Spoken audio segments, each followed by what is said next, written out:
Anna Galdad. Thank you, Madam Deputy Speaker. I beg to move that leave be given to bring in a bill to make provision about the teaching and promotion of the Cornish language in educational institutions, to make provision about the recognition of the Cornish language and Cornish heritage and for connected purposes.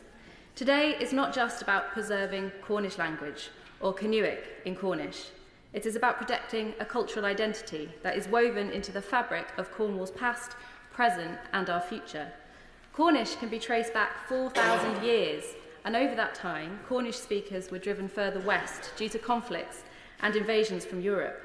But it was our fishermen who kept the language alive until it faded in the 18th century.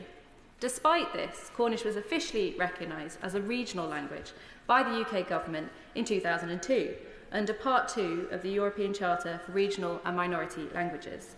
This was a landmark moment, affirming that Cornish, alongside Welsh, Scottish Gaelic, Irish, Scots and Ulster Scots, is a language to be protected and promoted. The UK government has committed to supporting these languages, and yet Cornish remains at Part 2 status, while 4 of the other 5 Celtic languages have Part 3 protection, which offers stronger commitments in areas like education, public life and the media.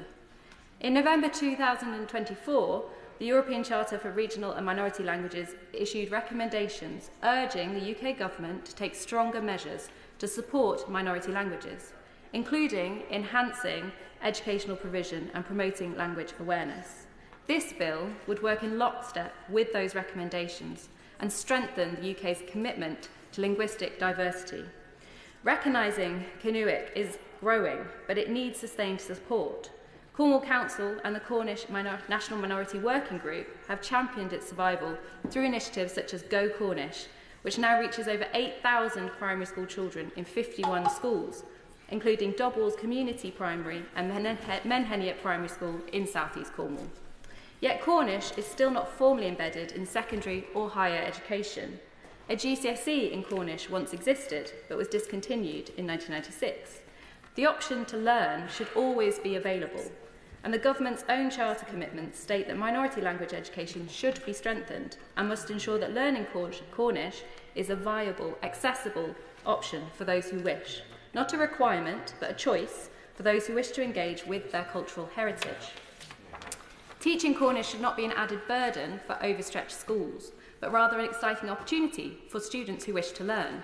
And the Go Cornish programme proves that effective teaching can be done without increasing teacher workload, as it provides structured resources, sound files and low administration learning models. It aligns with Ofsted's cultural capital framework, which encourages schools to celebrate cultural traditions and histories. Beyond schools, there must be provision to provide lifelong learning opportunities.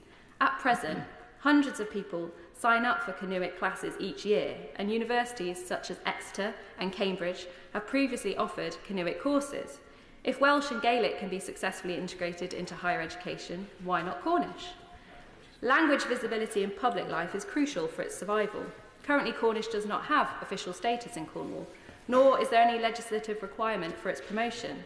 However, Cornwall Council has worked hard since 2013 to implement a strategy promoting the language. I want to see this work, and local efforts strengthened by increasing the use of Cornish in road signs, in place names and public services. Canuic is a beautiful and expressive language, reflected in the meanings behind some of the names of our towns and villages. Menheniot means sanctuary of St. Neot. Cargreen translates to seal rock. Lugh means sea lake, and Luxillian signifies the place of a saint. Understanding these meanings not only improves our knowledge of the language, but also deepens our sense of belonging and connection to Cornwall's history, landscape and identity. The Media Act 2024 now ensures that public service broadcasters must consider content in regional and minority language, including Cornish. Yet obstacles remain in efforts to enhance visibility and normalise everyday use of the language in media, such as local radio, television and on online platforms. Cornwall's distinct culture is not just historic, it is living and evolving.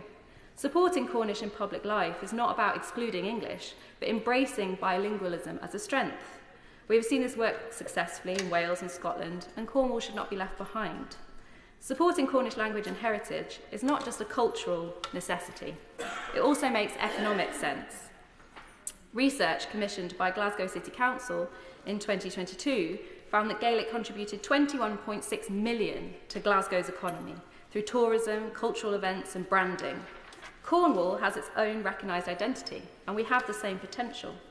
Tourism is a cornerstone of Cornwall's economy, but it must be sustainable and beneficial for local communities. Research published in 2021 has shown that technological advancements leading to globalisation has resulted in a trend of increased tourists looking for unique, authentic experiences, and cultural tourism is a growing market. Kinuic events, heritage experiences and bilingual signage can enhance a visitor's experience while reinforcing our local identity. This is not about selling our identity, it's about strengthening it. And the commercialisation of linguistic heritage must be done responsibly to ensure it benefits Cornish people first and foremost. Cornwall's language and culture are deeply connected to our natural environment. And it's not just aesthetic, it's part of our identity. Cornwall and its people have always lived in partnership with nature. We are of the sea and the land, working in harmony in the environment to grow and thrive. And it's demonstrated in the Cornwall that you see today. Our landscape and coastlines are beautiful, drawing tourists from across the UK and internationally, and serving as the backdrop for brilliant movies and TV shows. For example, Beyond Paradise. Although the show is set in Devon, it's actually filmed in Looe, in Whitsun Bay, and other beautiful locations across southeast Cornwall. Clearly, Devon recognises the beauty of Cornwall. Even our wildlife carries Cornish identity, none more so than the Cornish chough, our iconic red-billed, black-feathered crow. Once lost in Cornwall in the mid-20th century, it was successfully reintroduced in 2001, a symbol of resilience and revival. And just as the chough has returned, so too can Kinuic flourish with the right protection and support. The Duchy is also visited by iconic species like humpback whales, basking sharks and blue sharks, while our land nurtures unique flora such as the Cornish heath, a vibrant purple flower that thrives on our specific rugged cliffs. In Cornwall, you see, we're proudly unique and distinct. The revival of Cornish has come through grassroots efforts, supported by Cornwall Council and cultural organisations such as Golden Tree Productions, the Cornish Language Board and the Institute for Cornish Studies. But national support is needed to secure its future. Cornish is more than just words. It's a link to our history, to our stories, our identity and our future. The promotion of Cornish language and heritage is about ensuring that Cornwall's culture and language have the recognition it deserves and the support to flourish for generations to come. Mian Gynnerth Por Binan the Ddysgu Nabas Kinuic. I encourage everyone to learn some Cornish. Muraz, thank you. The question is that the Honourable Member have leave to bring in the bill. As many as are of that opinion say aye. Aye. Of the contrary, no. I think the ayes have it. The ayes have it. Who will prepare and bring in the bill? Miss Jane Kirkham, Mr Noah Law, Mr Perrin Moon, Mr Andrew George, Mr Ben Maguire and myself, Madam Deputy Speaker.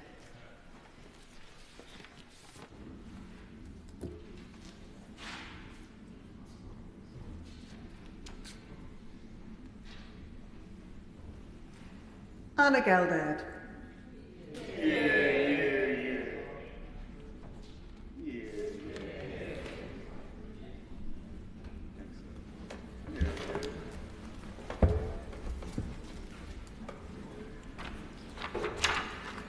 Cornish Language and Heritage, Education and Recognition Bill. Second reading what day? Friday the 20th of June. Friday the 20th of June.